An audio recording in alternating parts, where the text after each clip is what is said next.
E aí, pessoal, tudo bem? Hoje nós vamos estudar mais um aspecto da língua inglesa, um aspecto que vai ajudar você a entender melhor os textos. É o reported speech, ou seja, o discurso indireto. Esse discurso indireto é a linguagem da fofoca, ou seja, você tem uma primeira pessoa que conta o fato, a segunda que ouve e depois uma terceira que vai ouvir dessa segunda história. Então você tem aí uma dinâmica envolvendo pelo menos 3 pessoas. Na maior parte das vezes, esta é a linguagem usada nos textos, porque nós sempre estamos lendo alguma coisa que foi dito por outra pessoa. O que você tem que lembrar, o que você tem que fixar? Você tem que fixar a estrutura verbal. Normalmente, aquilo que é presente passa para o passado. Então, nós vamos estar sempre dando um passo para trás. Você sai do presente e vai para o passado, perfeito?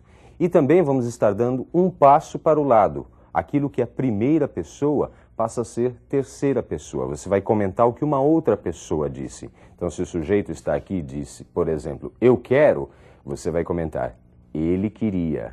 Você vai dizer então em inglês, I want. Então aí você do lado diz, he wanted. Perfeito? É assim, mais ou menos, a grosso modo, que se forma o discurso indireto em inglês. Prestem atenção, então, nessa referência. Presente e passado. Isso é uma das coisas mais importantes para se prestar atenção no reported speech. Aquilo que está no discurso direto, aquilo que está lá na primeira frase, no presente, vai para o passado. Perfeito até aí? Bom, até aí foi só uma abstração, você está vendo a coisa só em termos de teoria. Mas nós precisamos observar como funciona nos textos, como as frases são transformadas dentro de um texto, ok? Vamos ver o primeiro exemplo? I am buying a gift for my children. I am buying a gift for my children. Estou comprando um presente para meus filhos. Estou comprando um presente para meus filhos. É o que uma amiga está dizendo à outra. Agora a próxima vai ouvir o comentário. Então ela diz, she said that she was buying a gift for her children. Olhem as transformações. Aquilo que era I virou she. E o verbo to be que estava no presente virou was, passado. Olha lá. She said, ela disse, that. Esse that é opcional. Eu posso utilizá-lo ou não. She said that she was buying. Então, aquilo que era I am buying, virou she was buying. Então, ela disse que estava comprando, que ia comprar o quê? A gift, um presente, for her children, para os filhos dela. Então, se alguém diz, I am buying a gift for my children, ao transformar no reported speech, você dá aquele passinho para o lado e diz, she said, ou he said, she was going to buy a gift for her children. Quais foram as mudanças? I am virou she was, ok? E o my children virou her children. Então, o que nós normalmente temos é isso, uma mudança de verbos, de tempo verbal, aquilo que era presente dá um passo lá para trás, e os pronomes, o que era primeira pessoa acaba virando terceira pessoa. Então, eu vou fazer isso. Ela disse que ela vai fazer aquilo, ou que ela ia fazer aquilo. Perfeito? É assim que funciona o reported speech, ou discurso indireto em inglês. Well, let's see one more example. Mais um exemplo.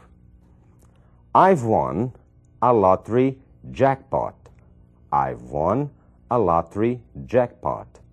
Eu ganhei um prêmio de loteria. Eu ganhei um prêmio de loteria. I've won é o present perfect. Ele não está nem no passado, nem no futuro, é o present perfect. I have won. Lembrem? Vocês se lembram? É aquela terceira forma do verbo. No reported speech fica, she told me she had won a lottery jackpot. Ela me disse que havia ganho, okay, que tinha ganho um prêmio de loteria. Então, o que aconteceu? O present perfect, I have won, se transformou em past perfect. She had won. Então, a gente começa a estabelecer algumas regras. O presente vira passado. O present perfect vira past perfect. Ok até aí? So, let's see one more example. I entered university in 1998. I entered university in 1998. Eu entrei na faculdade em 1998. Eu entrei. Isso é simple past, é o passado simples dos verbos regulares, ed ali no final. I entered university in 1998. Quando esse fato é recontado, fica She said she had entered university in 1998. Ela disse que havia entrado, que tinha entrado na faculdade em 1998. O passado também é transformado em past perfect. Então é isso. Presente virou passado. Present perfect vira past perfect. E o simple past também vira past perfect. Ok? Então sempre um passo para trás, um passo para o lado. O passo para trás para você determinar qual o tempo que está sendo utilizado. O passo para o lado para você se ver de fora da ação e enxergar, ó, ele disse, ela disse, e assim por diante. Ok? Let's see more examples. Keep alert, diz aí o sargento para um cabo. Fique alerta. Isso é um imperativo, é uma ordem. Keep alert. Bom, vamos observar como é que fica essa ordem no reported speech. He told us to keep alert. Ele nos disse para ficarmos alerta. He told us to keep alert. Ele nos disse para ficarmos alerta. Então, no caso de um imperativo, keep alert, você tem o uso da preposição to. He told us to keep alert. Se eu falo, por exemplo, don't sleep, não durma. Então, como é que fica o reported speech? He told me not to, observem, not to sleep. Tá ok? Perfeito. Let's see one more case. Don't rack your brains if you can't find a solution. Don't rack your brains. Não quebre a cabeça if you can't find a solution. Se você não puder encontrar uma solução. É uma ordem, é um imperativo na negativa. Don't rack your brains. Olhem, portanto, como fica no reported speech. He told me not to rack my brains. Ele me disse para não quebrar a cabeça. He told me not to rack my brains. Ele me disse para não quebrar a cabeça. Viram? Eu havia dito para vocês como ficava o negativo, com not to. E agora vocês viram um exemplo por escrito.